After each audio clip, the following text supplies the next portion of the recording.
movies of various genres and decades. Stay tuned for this episode. All right, we are back with episode 16, and this time we're going to talk about random science fiction films. Any era, it doesn't matter. You just pick some out of our collection. And I'm going to start first this time. And I'm going to go back to 1956 with The Forbidden Planet. This is one that's actually in the last 10 years has actually become one of my all-time favorite science fiction films. The cinematography alone is so beautiful. I mean, the colors are vibrant. I know it's on Blu-ray. I have it on Blu-ray, but I don't know if they did it on 4K yet. But regardless of what you get it on, it's going to still look good.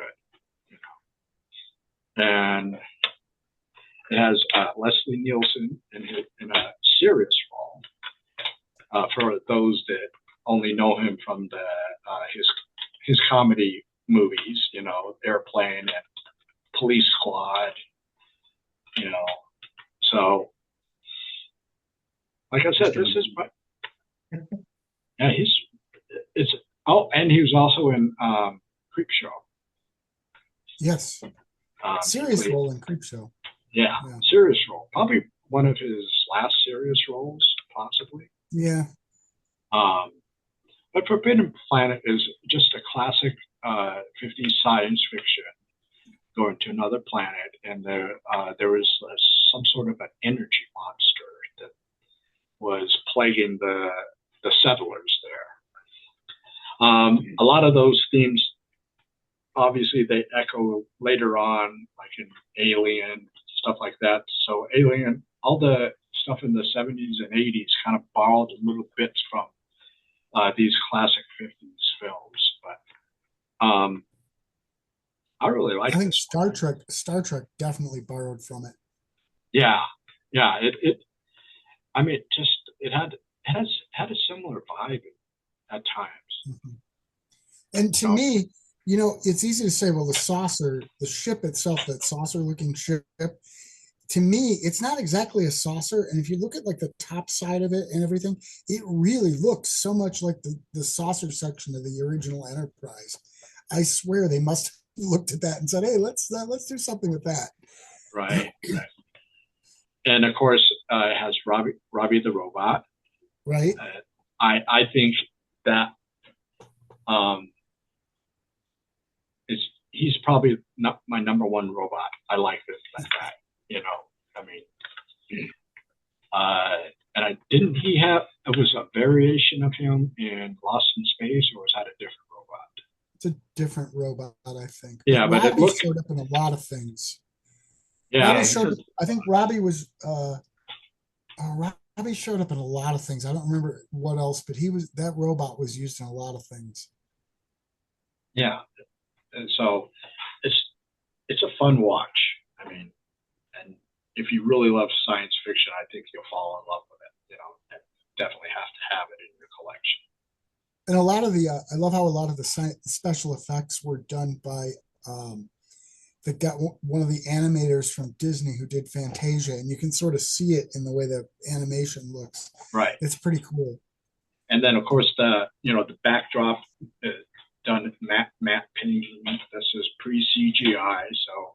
Oh, right. And so is like if you wouldn't even notice because it's just done so flawlessly. And the whole thing is actually a retelling of Shakespeare's The Tempest. Oh, okay. That I didn't know. Yeah. Well, that is my first choice. That's an excellent movie. Excellent. That's an absolute classic. It is a classic. Any sci-fi fan should definitely see that at some point. That is really good. Yeah. Yeah.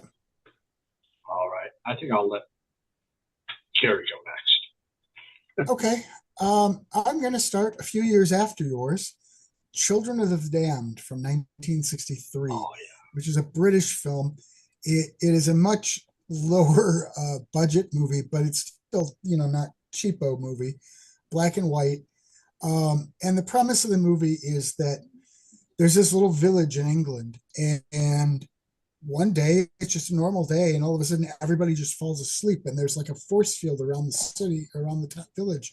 Nobody can get in, nobody can get out, and everybody's just asleep. And they organize the military around it and try to get in, and then just all of a sudden the force field's gone, everybody's awake, and everything seems perfectly normal, except that suddenly every woman in the village is pregnant, and they're all going to have their babies on the same day. And when they do, the babies start growing at an accelerated rate, and there's something very odd about the babies. And I'm not going to give any more of it away for people who haven't seen it. But I mean, there was a sequel to it. There was also John Carpenter did a version of the sequel. He did an adaptation. Iron Maiden even did a song Right. about based on the sequel, and it's just a very, very creepy and cool science fiction story. I think it's kind of unique at the time, anyway. Right. And it's a slow burn, no question about it, but it gets very, very chilling at times. I was not expecting that. Didn't wake up and they're pregnant and Yes, babies on the same. Like, hello. and some of them weren't even with anyone, and it's like, Yeah. what happened? This is not possible. That sounds like a cool one. I have not seen that. You have not seen that one? Oh, you need to see it. I know. Yeah, very good. It's very good. They It's used to like play I've seen that. everything until I get here. And then you guys tell me about these other movies, and I'm like, how have I not seen this? I remember seeing it like on television. When they had the Sunday matinees. Uh-huh. Watching it with my dad. I mean, I have so much fond memories of watching movies with my dad in the 70s and 80s and part of the 90s until we kind of drifted away from doing it on a regular basis. We used to do it every weekend. Then it became basically once a month, when they had bargain Tuesdays. We could see 2 movies for $1. So I guess it kind of made up for it, to one time. But that's what we used to watch a lot. Okay, am I up? Yeah. You are up. All right. My first movie is first flying saucer movie, according to Tubi at least. And it is the very creative title of The Flying Saucer. It goes back to 1950. It's kind of a creaky little thing. The flying saucers aren't what you think. You would think they'd be aliens from outer space, and they think they are throughout a lot of the movie. And then about halfway, I don't think it's too much of a spoiler. It's not exactly the big reveal at the end, but they find out that they are spy devices from the U.S. and Russia. 2 scientists are in Alaska. They're exploring a lot of the polar ice cap up north, and they see flying saucers, and they try to investigate, and they discover this spy ring. So it's got a lot of Cold War information in it. It's kind of a bit of a time capsule in that way, in several ways, that being one. A piece of its history. It can be a little disappointing because you really want to see those flying saucers hit some lasers on some cities or something, and none of that ever happened. Yeah. But it's still not too bad of a movie. A lot of spy and espionage type stuff goes on. Not a lot of action, a lot of talking, but it's still kind of a neat little time capsule in that it's a very early science fiction movie. First ever with a flying saucer, and it's available on Tubi, as I mentioned. That's where I first saw it. Looking for something to watch, and I was like, "Well, that sounds interesting. Let's see what this is like." But it's short, like a lot of the movies of that time. So it's not the greatest thing you can watch, but it's not the worst either. Like I say, historically, it's very interesting. I would still give it a thumbs up. The Flying Saucer, 1950, supposedly at least, the very first flying saucer movie. You know, when you were talking about flying saucer, I thought you were going to go for Earth versus flying saucer. The flying I saucer. had considered that act. That's a really good movie, actually. It is a Yeah, very good movie. Not on my list this time, but we'll do other science yeah, we'll fiction do it movies. again. Yeah. Okay. All And that's right. the beautiful thing. If you have to pass up something on one of these lists, there's always going to be a chance later to get to it. Oh yeah, yeah. That's right. All right. For my number two is I think this is one of the very first post-apocalyptic type movies. It's from 1962, Panic in Year Zero, and it has a family that's leaving Los Angeles and they're going on a picnic, and then they're hearing chatter about um, the the war broke out between the U.S. and Russia, or at the time USSR, and all of a sudden you see nuclear bombs exploding in the LA area. So they're up in the hills. I mean, how they survive it up in the hills, I don't know. But you know, that's the '60s. They thought that if we're away from it, it's not going to come to us. But it's a family. It has Ray Milan. I don't remember the other the, the woman that plays the mother and the two kind of teenage kids, and they just basically they're fighting for survival. Um, you know, they meet a lot of basically what happens after a nuclear war. Everybody's in it for themselves, and you know they go and steal stuff from other people. And I first saw this a few years ago, and again I kind of fell in love with it. I just like just the whole premise is in black and white.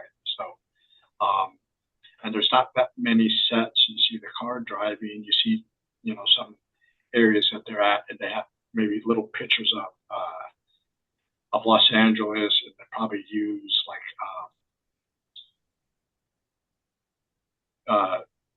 film tricks to make it look like there was an explosion and everything. And this is really good. You know, if you like those post-apocalyptic type of movies, this is one of the original ones, if not the first. I mean, I'd be Actually, interested. I'd be interested to know if anybody knows what the very first post-apocalyptic movie is, if it's not this it definitely has to be early. I did catch that one before, and what struck me was it seemed very plausible. Like this was how people would react in all of those situations. You know, so it wasn't too far divulged, and it was during the scare of nuclear holocaust. You know, when we were doing nuclear bomb testing, and these were a scary thing. We had to pretend we were under the desk if this was to happen. You know, see if that would help us. But Yeah, because that's going to save us. yeah, well, depends on how close you are, I guess. Maybe you're too close, it's not helping. It's not doing anything. The desk could be wearing you for protection at that point. But one. That's my second choice. Okay, so that brings us back around to me. And I'm going to go with a more obvious one this time. You'll notice, on brand for me, almost everything I did this time has a horror element. And I'm going to go with 1979 and Alien, the one that started the whole franchise. And it was, it's a cool movie because it's so, I think one of the things I like about it is how claustrophobic it is. They're trapped in this little ship with this monster, and and it was the first time seeing the xenomorph. You really didn't know what was going on. Now it's like it's a whole franchise. The deal of the xenomorph, but these people were discovering it for the first time, and they had no idea, and neither did the viewers. The whole bursting out of the chest thing was the first time you saw it without, if you didn't know about it, boy, that was a heck of a scene, and it still holds up. And I thought there were some really interesting characters in there too. Yaphet Kotto's character was awesome. And it's a creepy movie. It's certainly not the kind of budget of the sequel, and not this kind of, the sequel's more of an action movie. I think Yeah, Alien, the first one, is more of a horror movie. yeah, Um, with and science fiction elements. right, exactly. And it's basically just a monster movie in a small area, and it's and a monster that you can hide pretty well, which is good. You know, Yeah, there were a couple of other movies that sort of were considered to be precursors to it, but I don't really see those as much. There's one, I can't remember the name now, but they've got a monster that they've picked up. I think this guy was on Mars, and he was the only one remaining on his group, and they're bringing him back to face trial on Earth. But this monster gets yes. on the bottom part of the ship, and God, I can't remember the name of it, but I think that's I know what you're talking considered to be the biggest influence on Alien. But again, it's only so much of an influence to me. about. Right. Yeah, that's a good one too. That's another one. Anybody who's a science fiction fan or even a horror fan really should have seen that at some point. That Yes, Yeah. does hold up. And if you haven't, shame, shame, shame. but you can fix it. You can fix it. You can always watch it, Yeah. right? Yeah. Yes. Is there a cat in that movie that survives? I think the cat. Yes, Yeah. Jones. The cat survives. Jones. Jones, yeah, I don't want to Jones give is the any cat. spoilers, Jones. but people don't like to see animals dying, so you don't have to worry about it. The Yeah, cat, the animal Yeah. lives. the cat steals it, in my opinion. Well, a few days ago, I was going through YouTube, and there was a channel that it said, it was as one word, Alien Romulus. And I thought maybe this was going to be one of these B movie versions of it. It was the actual movie. Oh, And yeah. three hours later, after I finished watching it, I shared it with you guys. The site went down. I'm not The surprised. whole channel went down because they even I'm had that. surprised they managed to put it up there at all. I know, and Was at it the point, was it inside of a frame or something? no, it was just Wow. full framed. Wow, I'm surprised they got it to go, because And it was up. YouTube's It was really notorious for it was up there flagging for stuff for it copyright. was up there for 17 hours when I Wow. went to go see it. So someone wasn't doing their job. But It's all but the, bots, I think. but I did reading on it. Is basically that Alien Romulus takes place between Alien and Aliens, Ah, because you remember I know he's not a robot, but what do they call him? Ash, the guy yes. they did, I guess, a CGI version of it. Even did the voice, because he was in wow. it too. So, if you've already watched any of the other prequels, sequels, it's pretty enjoyable to watch. I mean, All those movies are decent, at least. Yeah. From what I've seen, I've not seen any of them that aren't at least decent. Some are much better than others, but Yeah. The first two, I think, are probably the best of the bunch. Yeah, those are the best. All right, Bill. Okay, back to me. So my second movie is not too far removed from the first one, actually. It's 1 year later, 1951, The Thing from Another World. It's another spaceship movie, flying saucer. I love how this one unfolds. I just love the way they do this. They're up in, again, same location too, actually. I almost wonder if the flying saucer was a precursor to the Thing from Another World, that it influenced it in some way, because they're up in the North Atlantic. I think it's the North Atlantic, isn't it? Or is it the South? Anyway, they're on one of the poles. And they find something kind of underneath the ice. And I love the scene where they form the human circle to find out how big the thing is. And it's like this perfect circle that they found. So it's a flying saucer, crashed into the ice, was frozen underneath there. And then it turns out there is an alien in their encampment. And it starts attacking people, and they have to try and defend themselves from it. And you don't really get a good look at the monster. I love that aspect as well. When you do kind of see him, he's got a little bit of a Frankenstein kind of head. to it that they kind of threw on there. But it turns out you have a scientist that's arguing, no, we should study it. And he actually starts growing more of the monsters at one point.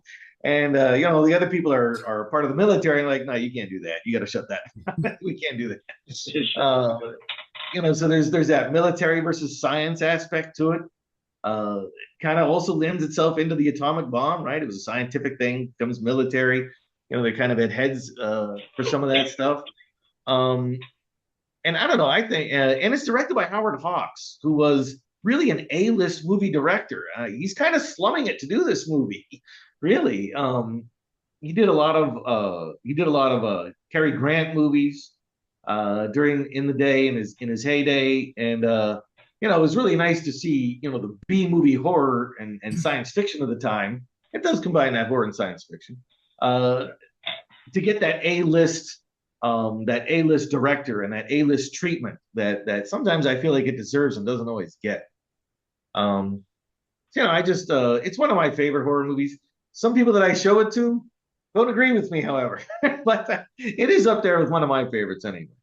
Right. The Thing from Another World, sometimes just called The Thing. Of course, it was remade by John Carpenter.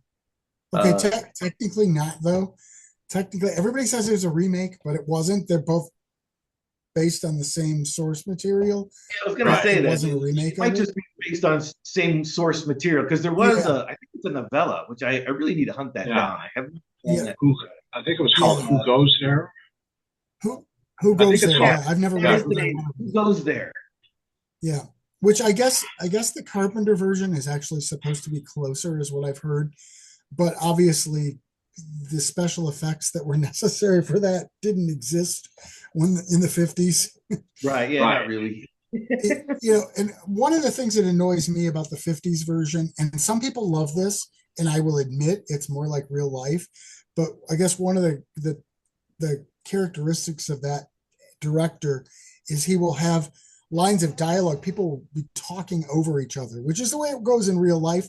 But to me, it's kind of hard to hear it and understand what people are saying in the movie because of that at times. Well, there was a dialogue Hollywood actually invented that was supposed to be a combination of British and American English, and he does use some of that in there. So there's a lot of lightning dialogue. Like this guy's finished talking, and the second they're done talking, the next person starts talking. So it's just back and forth dialogue, and it's kind of snappy.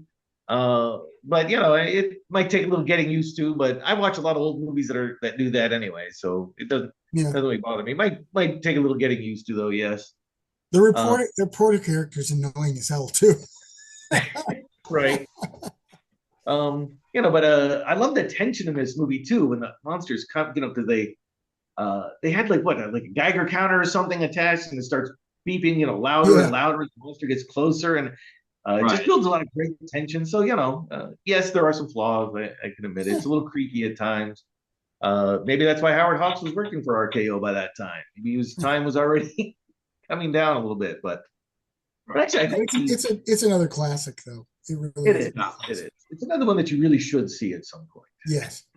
Yeah, I actually saw it again last month as part of my 31 days of Halloween. I watched that and I was like, every time I see it, I appreciate it more and more. I mean, for the time that it came out, it's like it's really good. I mean, so. There's a lot of tension, and yes, I own it on DVD, so I am a fan. Absolutely, that's really the highlight of the movie is really get into that tension of monsters approaching and what are we going to do, and we have this thing set up to kill it, and is it going to work? And so The Thing from Another World, 1951, my second film. All right, brings me to my third one. I'm going to continue with the post-apocalyptic vibe, and I'm going to get into the 70s, 1977's Damnation Alley, with the coolest vehicle I've ever seen. I mean, when I was a kid, I wanted that truck because, it could go anywhere. I mean, I think it could go through, like, go across rivers and everything. and I was like going, that's the truck I want. This has Jan Michael Vincent, George Papard, and Jackie Earl Haley. Is that later on did that Elm Street reboot? You know, however you feel about that, you know. But it's basically like World Gone Wild. I mean, insects were the size of vehicles, and giant scorpions and giant cockroaches, and the whole planet was like so decimated that it's just sand everywhere. No vegetation whatsoever. And this group, I guess they were going out looking for survivors or just checking the area out. And it's a pretty good one for the 70s. It came out in 1977, same year as this original guy, you know. So I did have the shirt kind of tied in with the year. Obviously, it didn't do so well. You know, Star Wars superseded it, but it's still a really good movie to watch. I mean, if you like those post-apocalyptic movies, it's really good. I mean, and action-packed. You know, it's like a series of little stories inside of yeah. it. Little things. I saw it in the theater when it first came out, and Yeah, I fell in love with it. You know, absolutely fell in love with it. Yeah, for anybody out there that doesn't know, a majority of these old ones, with the exception of the 50s and 60s movies, we saw them in the movie theater. Yeah, a majority of them. Yeah. And it's like back in those days, you'd see it in the theater, and then if you were lucky, they'd show it on TV so you could see it again. But otherwise, you know, until the mid '80s, you never saw it again. Right. Sometimes waiting for your favorite movies to come on television. And yeah. A year. I hope you didn't have something you had to do that day. That's true. That's true. VCR to record it, or yeah. And I didn't get a VCR until '89, so I wasn't even in that category. I was one of the last people in my neighborhood to get one. We got a hand-me-down VCR, and the one that we had was the top load. I hated that because I wanted to put my television on top of it. But if I did, I have to lift up the television, put the cassette in, and it's like, no, so I just put it on top of the TV. You know, again, we didn't have flat screens. There were these big box televisions, so you can put things up on top of there. Yeah, they were furniture. Yeah, they were basically. Yeah, the TV was furniture, and I think it was actually classified as a furniture. Those big console units, yeah, I think they were. So yeah, I actually first saw at Maxwell's. I don't know if you guys had one of those. You went into this little room and they showed the movie on a VHS. You got a little TV in the room, fit like 3 or 4 people in there. Yeah, so I wish I had something like that. That's where I first saw that movie. I was like maybe 8 or 10. I remember I got my first VCR. I was working, I don't know how big this chain is, if you guys have them out there, but there was a hardware home improvement store chain. It still exists, called Menards. And I was working at Menards, and they sold TVs. I was still living at my mom and dad's. It was like early to mid 80s, probably 84 maybe. And you could do what they called, I don't remember what they called it, but you could basically get it on credit, and they would take it out of your paycheck every week. And so I bought a TV and a VCR for my room. And that was how I got my first VCR. Yeah. We used to rent them sometimes. I think it was like that's how we started. We rented them first, and then first one of our friends had I guess they bought a new one, and they asked my dad if he wanted this, and he goes, okay. He says, yeah, my oldest son, he watches movies, and sometimes my youngest, so yeah, that would be a good idea. So Damnation Alley, 1977 is my number three Okay, well, that brings us back around to me. And the one movie that I'm going to do that doesn't have a horror element, really.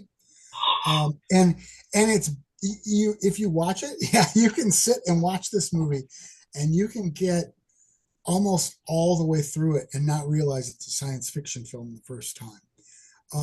I saw it in the theater the first time, and I remember sitting there, and I was like, "This movie is so damn confusing. They sure as hell better tell me what's going on before the end, or I'm going to be so angry." And it turns out the last 15 minutes, it all wraps up so nicely that as soon as I left the theater, I was like, "Oh my god! Now I have to wait for this to come out on video so I can watch it again because I want to see it, knowing what I know now." And it's right. 2001 Tom Cruise movie, Vanilla Sky. And Okay. I absolutely love that movie. I don't know if you guys have seen it. Um, No.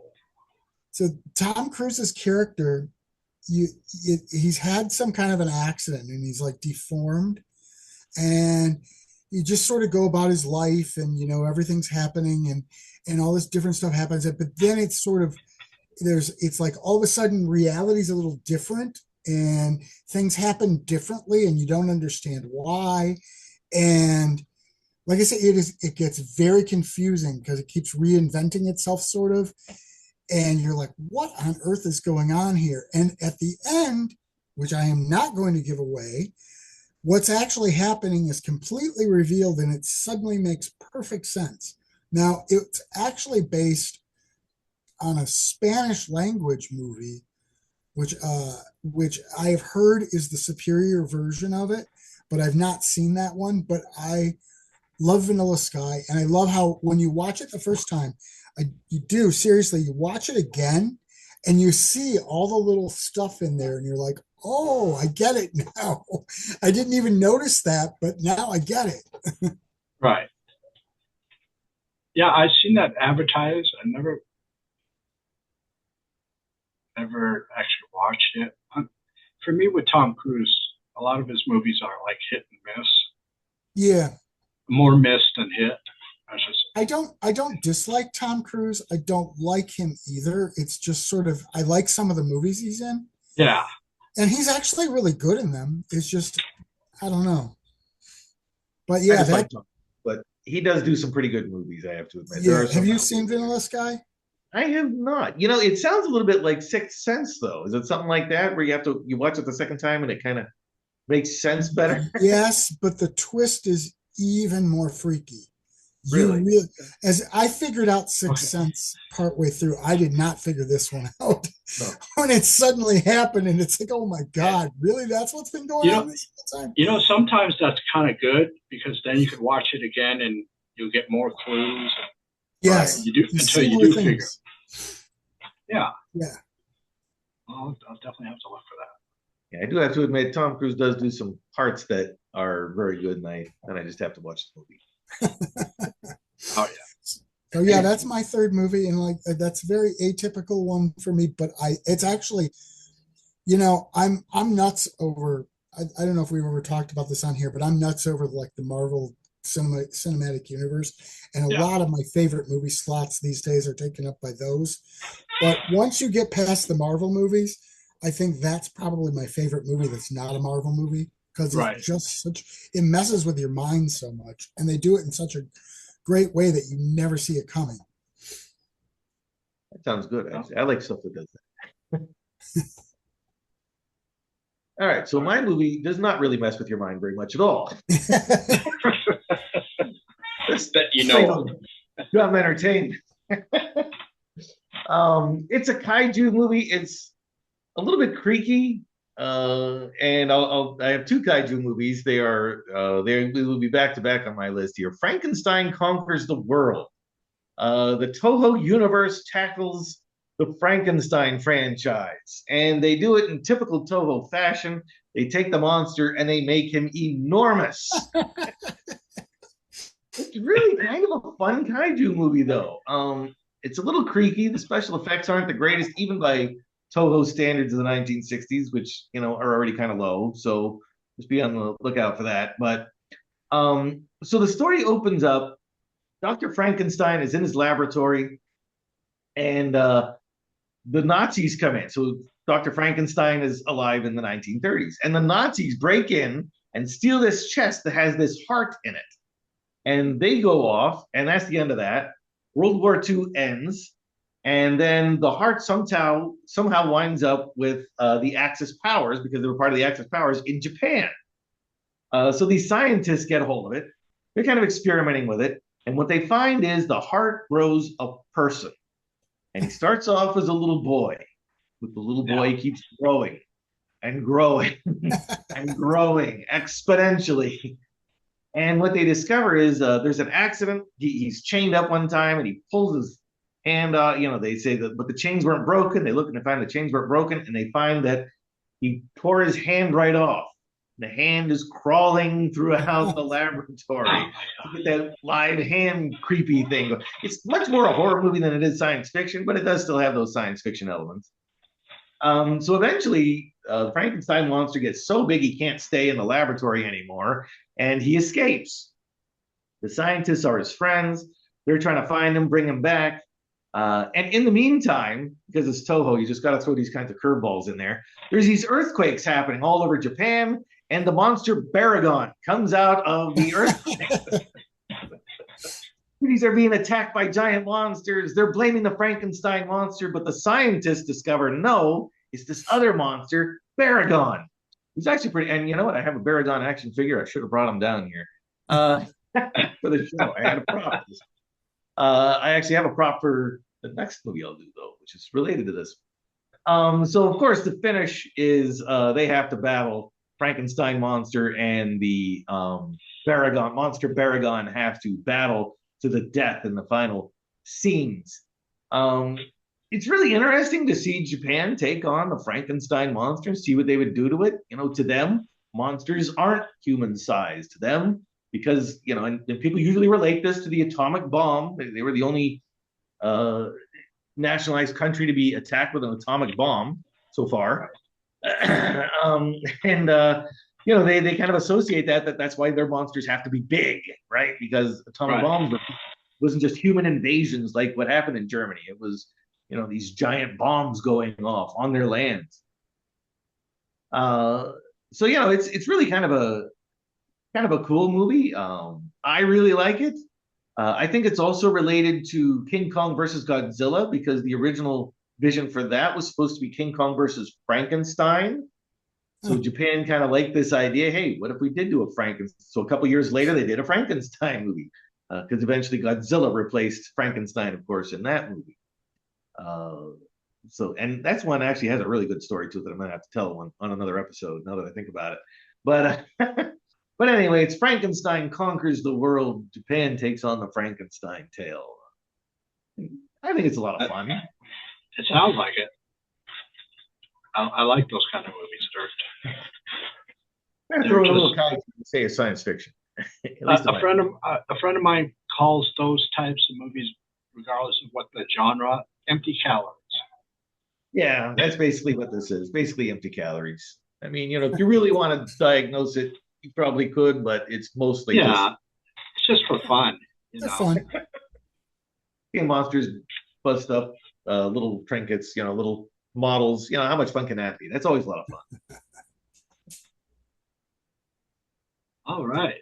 Well, my fourth film has a little bit of conspiracy thing going on. It's from 1978, Capricorn 1. It has the now infamous O.J. Simpson in it. It has James Brolin and the guy's name I can't.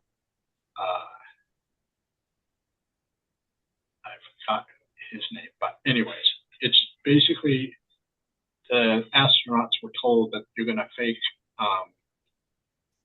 I think it was landing on Mars, but we're going to do it on a sound stage. That's kind of based, there's conspiracy out there that the moon landing was fake. So I guess the movie writers thought, hey, let's take that a little bit step further. And they basically, the astronauts decided on their own, no, we're not going to do this. So they escaped, and they're hunted down over the desert, and with the knowledge of that that's what the government was going to do, and without giving up anything, it's a really good movie if you like conspiracy theories. It's from 1978, so it's a little dated on some stuff, but if you just stick with the story, it's really good. And the ending, it was kind of satisfying because it was in the good guys' favor this time. I do know right now, currently, it is on Amazon. So if you haven't seen it, that's a place to go and check it out. Or you just do an internet search and see whatever other streaming sites it could be on too. You know. I don't know if you guys have seen this one because I saw this in the theater. I've seen it years ago. Yeah, I was like, this is one of my lucky ones that I got to see in the theater, and I was just on my, 78, so I was 12 years old. I was like, we were in the drive-in, so I'm clutching my fist like, oh my God, it was for a 12-year-old. This was a really intense film. I went back and watched it again. While it's not as tense as it was for a 12-year-old, 58-year-old version, it still has a little tension in it. I think the only reason it probably hasn't been remade is because of O.J. Simpson. But other than that, it's a great movie. It's a great sci-fi conspiracy. I have not seen. I've heard of it, but I haven't actually seen it. Yeah, it's a lot of it's a very action packed. Once they get out into the desert area, they're being hunted down, and only one of the astronauts survives, but I won't tell you who. But because it's really good. I mean, I kind of figured you guys taste out a little bit, and I kind of think. I think Bill would like it really, really good. I mean, he would like it. I like conspiracy theories, but I do not believe very many of them.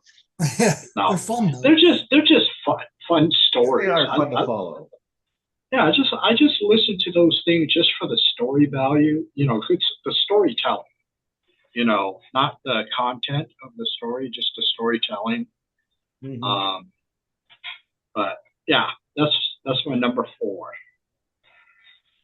Okay, well, that brings us around to me then again. And for my 4th pick, I'm going to 2007, and I'm going to a Stephen King movie, The Mist, which, wow, what a movie. You've got, and there's a conspiracy theory going on in there, and that there's a government cover-up going on in that movie. Right. And these people get trapped inside this store, and there's this mist around them, and there are these really bizarre, it's almost kaiju too in a way, and there are these big creatures out there in the mist killing people and trying to get into the store, and it's very much a monster movie, but it's very much science fiction too, because of the reason that the monsters are there is very science fiction. And I will say this, I think it has the most depressing ending of any movie I've ever seen in my life. It's just that last scene is just gut-wrenching. Yeah, there was Stephen King in his story. It wasn't like that, but he when he saw that that's how the director was going to end it, he loved that idea. He says, "Why didn't I think of that?" Yeah. And to be honest, Stephen King has some issues with endings sometimes. His stories tend to end not so well a lot of the time. I got the Blu-ray, and it's a double disc. I thought it was the movie and bonus features. It has the color one that was theatrical, and then a director's cut, which is done in black and white, and it's more effective.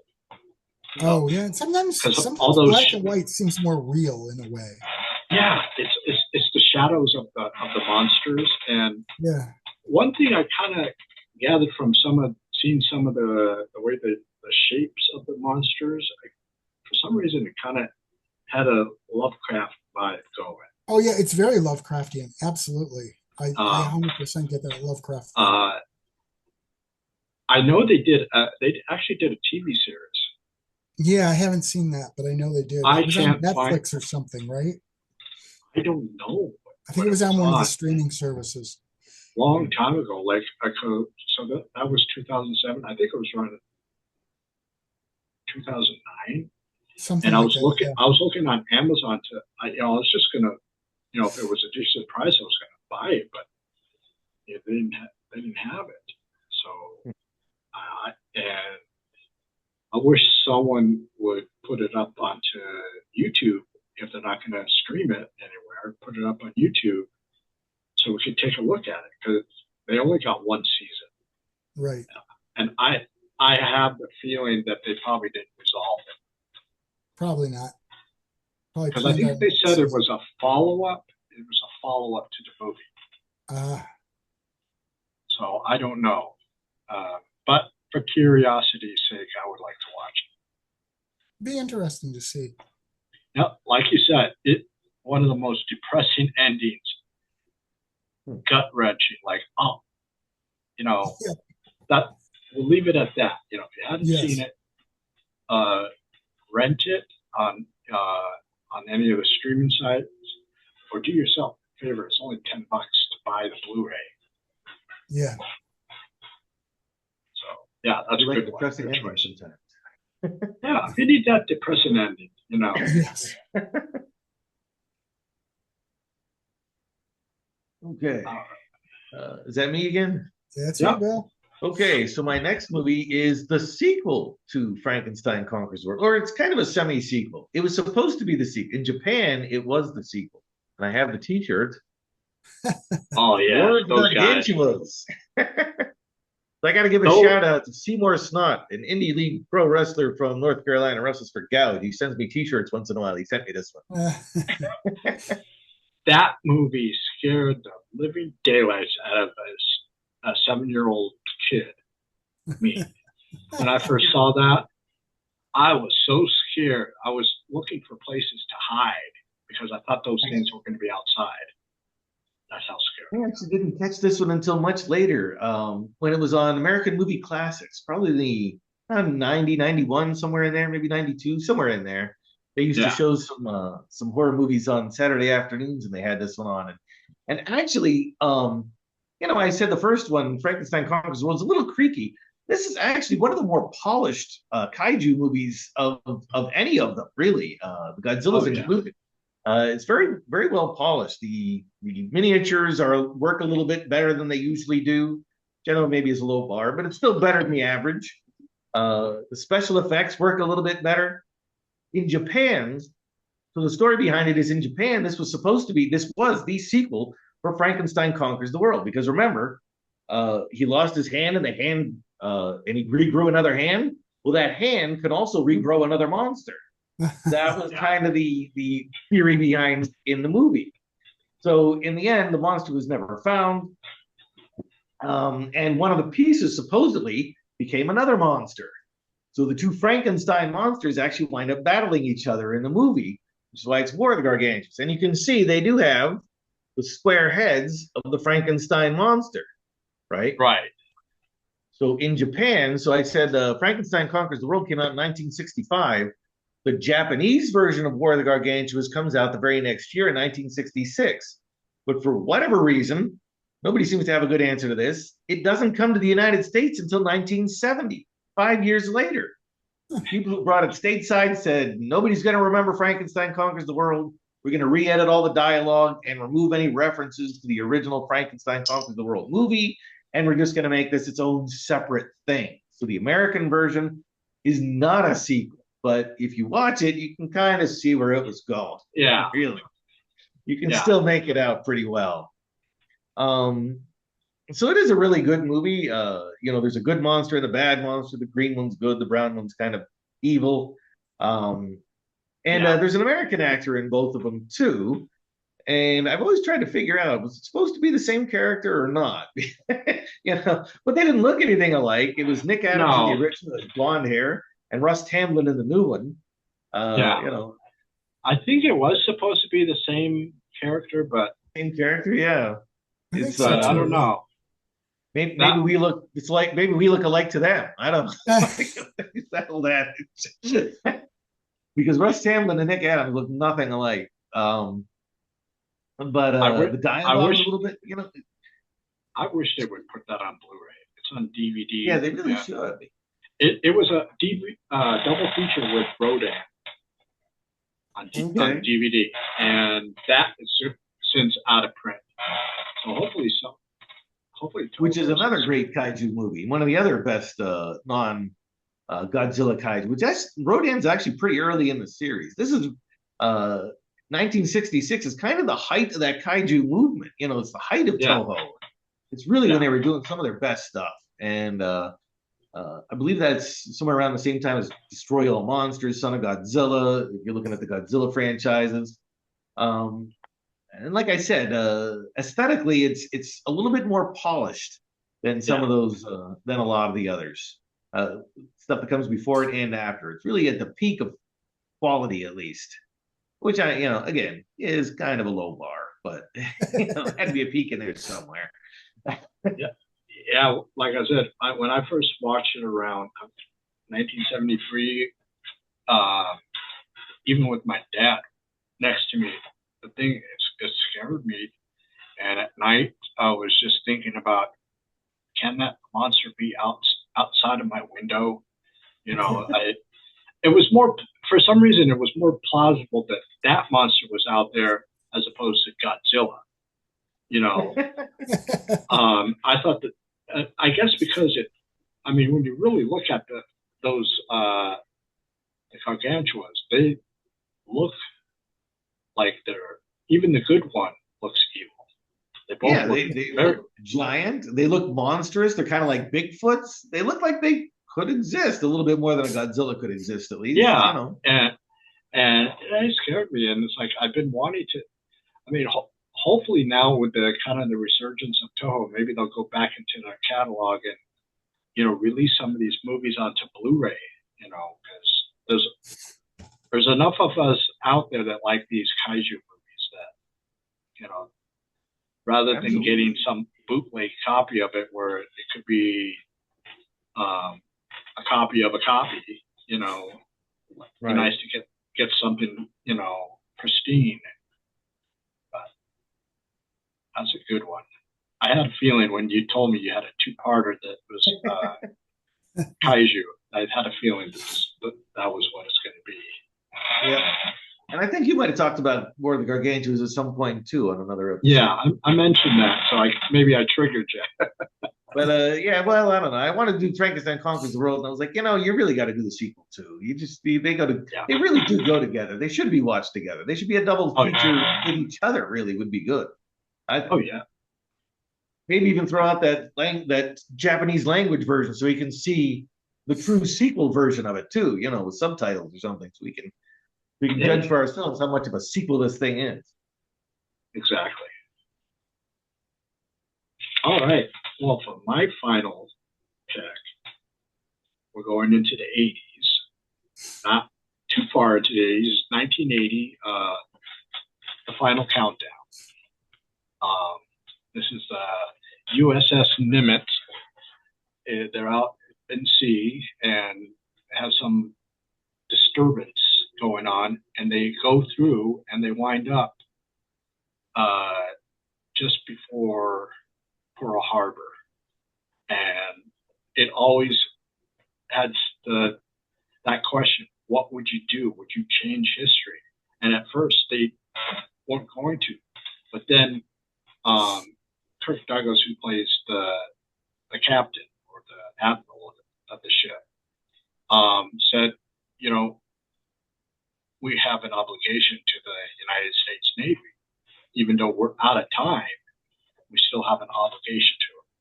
So they were about ready to do it, and they came back. But it was just a cool concept, going back, you know, going back and like if we went back in time to pre cell phones and we had our cell phone on us and we wouldn't have cell service, but we have things on there, and it's like this is a camera and a radio, it plays music. You could watch movies on it, especially if you save movies there. So it's always a neat thing, time travel, and that I absolutely, if I could watch in science fiction time travel movies and that's it, that's what I love. I just love the notion of time travel. What if you go back in time? What if you could change something? Now, would you be morally? It's a moral tale. It's like, do we change it or just leave it be? What will happen if we change it? All those little paradoxes. There's actually an urban legend that really did happen. There's an urban legend that they were experimenting with something on a U.S. naval ship, and it got momentarily moved, transported back to Pearl Harbor, and then transported back forward again. Then the people who believe in it say, well, it's been covered up by the U.S. military, and but there is an urban legend about that, which I don't know if I've always wondered if the urban legend existed before the movie, or if they came out from people saw the movie and then just started thinking that was something that actually happened, and that created the urban legend. But it's a fun movie too. I mean, it is. I mean, those the modern day fighter jets from the 1980s going and messing with the Japanese Zero pilots' minds. Like, what is this? It's going back and forth, and I just thought that was really cool.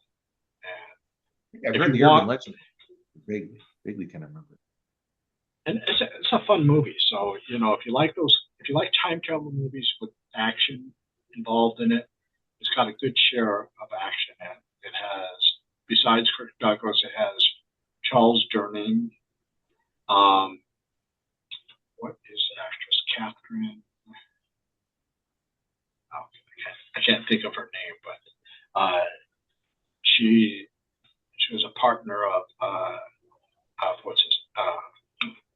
I'm just drawing a blank on names, but it's a good one. I mean, Charles Durning kind of plays a senator that I guess in the original timeline he was supposed to die, and by them, the Nimitz coming back, it kind of messed up a lot of the timeline, and I guess that disturbance when it brought him back to current time probably fixed all that. It's just basically, maybe they just got a glimpse of what was going on, and there were some tense moments too. When they got one of the pilots and describing all of what was going to happen, what the Japanese warships that were heading towards Pearl Harbor. The translator basically was telling that, and you can just imagine the pilot's dismay, like how did he know, But that's my final film. And it's a fun one. That brings us back around to me before my final film. Since I didn't have any time travel movies, but you did, I at least did a science fiction tie-in shirt. There you go. Got to do the time travel that with somehow. I didn't have any time travel movies, but so I'm glad you did. So my final movie is a year after The Mist, 2008, and this one definitely is kaiju, but it's a weird kaiju Cloverfield, which is found footage of what would happen if you were caught in a town when you got attacked by basically, I mean, they never call it that, but it's basically Godzilla out there, Right. and some smaller creatures too. And it's a little like The Mist, but you've got the big, massive one too. Yeah. And you get little bits and pieces of, which is, if there was a huge emergency like that, that's exactly how you would experience it. You wouldn't experience it like you usually see in a movie where you're seeing everything that's going on. You'd catch little pieces that happen to be around you, little bits of news that you might get, rumors that you might hear. And in some ways, that's a lot more terrifying because you don't know how to respond. If you can see what's going on, at least you have a better chance. If you don't know what's going on in a huge situation like that, it would be really, really much harder to try to stay safe and to know where to go. And so you wind up with this bunch of people just trying to stay safe and stay alive amidst this monster attack. And you're seeing it from their point of view, which is pretty cool. Yeah. Yeah, I have seen that one. That's a good one, actually. And I think it was during the height of that found footage stuff that was probably started by Blair Witch, so that was kind of going on. Paranormal Activity was in there somewhere. There's another found footage type of thing. And I remember when they were making that too, they said when they designed the kaiju, they actually did design them to be like the 60s kaiju. They wanted to, when they created any of them, they wanted to figure out how would a person fit into this if it was a suit, even though it was CGI, which I kind of appreciate that. Any little nod you can give to the original kaiju kind of thing is good. But I did see that one, and I did enjoy that one a lot. I think it might be one of the best of any modern kaiju movies. Even, well, except for maybe some of the Japanese Godzilla movies that have come out in recent years. But other than that, it's pretty good as far as the 2000s. Really good one. So yeah, that's. And I usually refer to it. Sorry. Go ahead. I just said that's my final one. I usually refer to it as Crimson and Cloverfield, but that's fine. I like that. Yeah. But a little Tommy James and the Shondells thrown in there, or if you like the Joan Jett version better. And I will say that the science fiction aspect setup of it is kind of similar to what is happening in The Mist, which is kind of interesting. Yeah, they're sort of related to one another. Okay. Very cool. Yeah, I do like that one. 'Cause I'm a kaiju nut. My last movie, I decided to go with some comedy. I don't know, throw in a little. One of my wife's favorite movies, actually, Hitchhiker's Guide to the Galaxy, 2005. I'm jumping from 1966 all the way to 2005. Gentlemen, do you have your towels? Yes, we have to have. Yeah, I should have grabbed the towel for this. Actually, I do have a towel here. How about this? There you go. There you go. Do not forget your towel, right? It is kind of a post-apocalyptic movie too, because they do blow up the Earth, don't they? Yeah. Yeah. The aliens are coming in. They're going to blow up the Earth. He hitches a ride. That's why he's a hitchhiker, right? On a spaceship. Now, I don't know if you guys have seen the movie version from 2005. There was a mini series from Britain. I don't know when that came out, but it was a long time before this one. In the 80s. It was in the 80s. Yeah, I have it. I have still yet to watch it. I have both of them.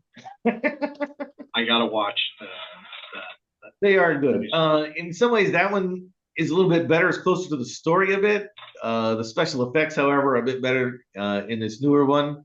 Right. And the one thing they changed about that, they did change one thing about the story. They changed one of the characters. I think isn't he the captain of the spaceship?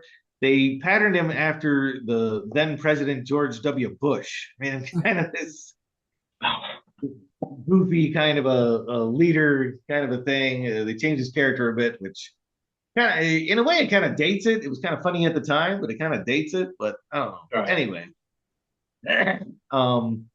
and there is a robot. What was the press robot's name? Marvin. That's Marvin. Marvin. And I believe Paranoid Android. Yes, and I believe he's played by Alan Rickman. Yes. Yeah. The voice, anyway. You have a disembodied voice there too. That's right. Yeah, I heard that. So it is kind of a fun thing. It does kind of keep a lot of the spirit of the original source material. Uh, it doesn't go quite to the end of all the sequels like the miniseries kind of does. It just kind of sticks with the first one. Um, so keep that in mind. It's just going to stick with the first story, but it's not bad. It's fun. It's a lot of fun. It's good for a few laughs. A lot of sarcastic humor Oh yeah. that you just can't get over. Uh, so that's my last one. Hitchhiker's Guide to the Galaxy, 2005. Now, and you didn't they have a scene where the uh some whale turns into a flower pot or something Yes. like that? yeah. And then I love the that little number that the dolphins sing, so long and thanks for the fish. All the fish. Thanks for all the fish. Yeah, and they fly up, and that was the indication that the world was ending. Yeah. Let me At just the very say that, beginning. in my opinion, Douglas Adams, who wrote the books, was one of the most brilliant comedic writers of all Oh, time. oh He yeah. was so funny. If you read his stuff, it's just the way he words things. Like there's one like uh, it hung in the air exactly like a brick doesn't. And then he brought some of his magic over to Doctor Who. Yes. Yeah, he wrote some Yes. Doctor Who episodes, some very good Doctor Who episodes. Yeah, he Yeah. is really good. I think the book even opens up with in the beginning something like in the beginning the universe was created and many thought this was a bad idea or something Yes. like Yeah. that. Yes. I He when I has every time I see that there's a meme out there that has that on there. Every time I see it, I can just crack up. And then when I watch the movie and they say that, it's like, I need to be around people that actually get that kind of humor. I feel like I'm a crazy person when I'm laughing at that kind. Anything British.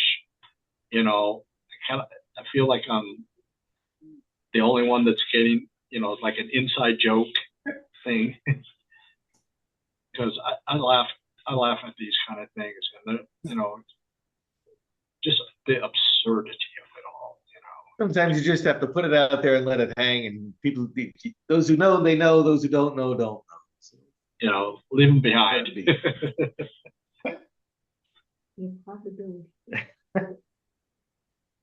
that's my last. It's a real fun movie. You should catch it if you haven't seen it. They did a good job on it. Douglas Adams was involved in the creation. It was before his passing. Uh, so, it is approved by the author.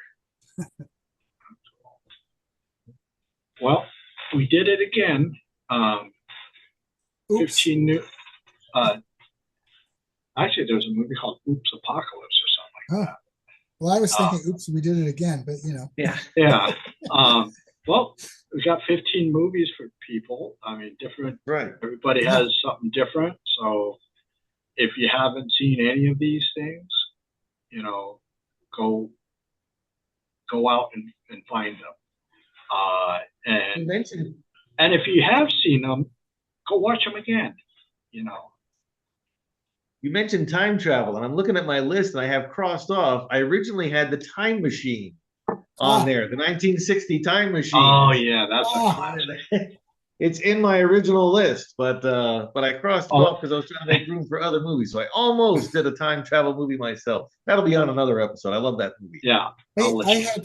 I had 4 other movies on my list as possibles. None of them were time travel, surprisingly enough. Only one that's crossed off is actually pretty good for me. Usually I do have 3 or 4 that I was thinking about and decided not to. Anyway. Yeah, so this episode's gonna be up a little later than usual. I think it might be up on time because is that or is this, let's see, let me look at a calendar. Because what's the third Friday of each oh, month. you're right. It's not, it'll be the 4th Friday, probably, unless you wanted a different day. Because the 3rd Friday is tomorrow, so yeah. So we won't be able to do it that quick. No. So it'll be a little late, so expect it this month, November. Well, by the time they see it, they already will be Yeah, expecting by it the 'cause time you it'll see be it, there. yeah, it'd be time travel. Yeah. Time travel. Right. Um, so I want to thank you guys again. You know, I think we've got a really good channel going, Yeah. and we can do even more promotions on it. You know, just something.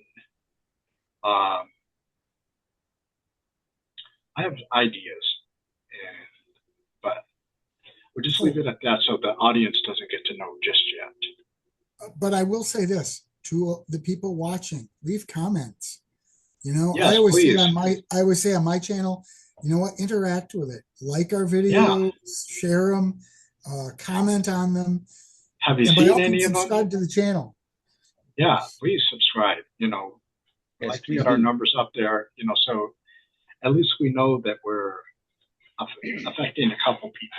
You know, And you know what? If you've got some movies that we don't talk about and you think they fit in well with our themes, why don't you pop them into the comments, and Yeah. we'll at least one of us will check it out and see. Maybe we'll talk about it in a later episode too. yeah, We'd love to hear some stuff you guys like. or you might stump us and have 5. You know, limit it to 5, because then the list will get forever. Limit it Yeah. to 5 of your favorite. And who knows, maybe you'll stump us and we may have not seen any of those that you're of your choosing. And remember also too, these are cult classics. Basically, if they bombed in the theater and they had a resurgence in video, you know, home video. So, I mean, there's a lot of blockbuster movies out there to talk about, but I always say, let's leave it to the other folks. You know, let them do it. We want to get the movies that, for the most part, I want to say 90% of the movies we talk about don't get enough love. Yeah. And that was really my whole purpose of doing this channel, is to give love to movies that, you know, people either don't know about, or, you know, because they got overlooked. Well, thanks again, Gary and Bill. I appreciate Always fun. you guys always taking the time out, and I'll talk with you soon. All right. Bye. See you later. Thank you very much for watching this episode,